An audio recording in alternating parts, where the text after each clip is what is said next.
Mabuhay! I am Maria Bless Adriano, 21, a Filipina, a totally blind, currently taking up psychology at Trinity University of Asia. I am one of your privileged scholars and I also aspire to become part of your leadership programs for I believe that I need it in order to nurture the leader within me. If we're going to talk about the societal problems, one of those that I could mention that I am also vulnerable are those that are being experienced by the blind community, particularly in the sector of education and employment. As we all know, practically speaking, these are two of the most important things that an individual should achieve in order to have a more sustainable living. In terms of education, children and youth who are visually impaired have difficulties in enjoying a more inclusive education. This is due to the lack of accessible study materials and the lack of knowledge of the teachers themselves in handling them. As a matter of fact, it is very sad that some schools are hesitant in accepting them during enrollments for they are afraid that they will not be able to give the learnings that these children and youth also have the right to receive. In terms of employment, the stigma is still there that sighted individuals are more productive than visually impaired individuals. So, though visually impaired individuals are able to have a degree, they still end up in the massage clinics rather than landing on a job that is related to their college courses. Not to mention that being a massage therapist is also a decent job, but still it's not enough to sustain their living. And of course, it keeps them away from pursuing their passion and the vocation that they really want. If we're going to compare men from women, women who are visually impaired are more vulnerable with the said difficulties.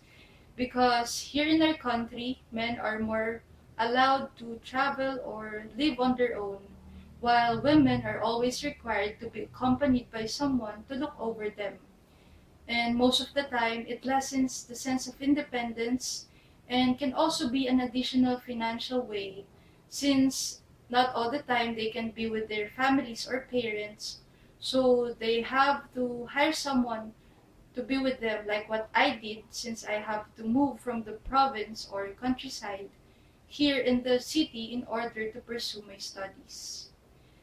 I believe that we can do something about this, and one thing that I could suggest is to spread awareness, allowing everyone surrounding us to be aware that through enough support, trainings, and opportunities, we can be as capable as any other individuals in our society. With the aid of the modern technology like the assistive devices, it can serve as extensions of our limitations, which the businessmen, the companies, and the stakeholders also consider to be included in their investments. Last but not the least, the government must be completely aware of our needs and capabilities so that they can establish programs that are more suitable for us. In my own ways, I am accomplishing this by actively participating or advocating through forums, seminars, or interviews where I could share my knowledge and experiences and to speak in behalf of the blind community. Whether in schools, organizations, or even with anyone that I'm conversing with each day, I am opening their eyes and trying to resolve their curiosities in relation to our disabilities. Some are amazed, some are inspired, but the most important outcome of what I'm doing is that they are being more open-minded, and it serves as a freedom for us to showcase our abilities and skills. And also, I want to become an example for the other visually impaired persons to become more optimistic of an inclusive environment that is about to be made for us, made by us, and made with us. I am a Scranton woman, and I believe that despite of my visual disability, I can be a leader, not just for the blind community, but as well as the different faces of women in our society, empowering them that for every door that closes, there are always two windows of opportunities and chances. Yes, I lost my sight, but I'm never losing hope that my remaining senses would still be enough to pursue my purpose. All I need is the continued support and trust, like what Universe is pouring upon every Scranton woman. Thank you very much, and again, mabuhay!